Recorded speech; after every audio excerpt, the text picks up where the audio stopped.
de paralysie. Ouais, on appelle ça la phase précataleptique. Alors, ce qui se passe, faut pas le craindre. Dans le processus supraconscient, on appelle ça une discipline psychophysiologique, c'est-à-dire que à la fois ça va faire travailler la psyché, mais en même temps ça va faire travailler la physiologie.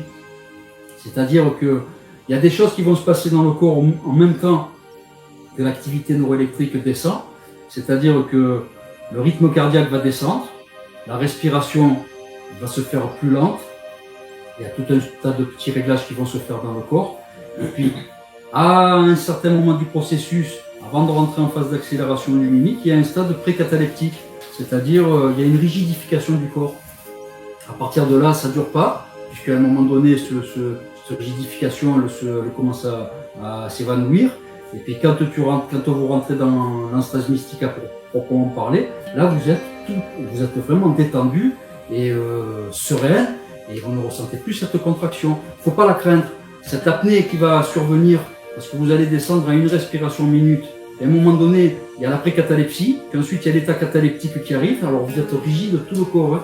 On dirait un bout de bois, mais ça ne dure pas, c'est temporaire, il ne faut pas le craindre, ça fait partie du processus physiologique. Le bourdonnement aussi, hein. Le bourdonnement, c'est le mélange des infrasons et des ultrasons. Le canal pranique, il est branché entre le centre de la Terre et l'exosphère. Le centre de la Terre génère des infrasons, des sons à très basse fréquence, c'est les ondes telluriques, et l'exosphère génère des ultrasons, c'est à cause des ions positifs qui sont charriés par les vents solaires. Donc le bruit caractéristique du canal pranique, c'est un bourdonnement, un mélange d'un infrason et d'un ultrason. Il ne faut pas le craindre non plus.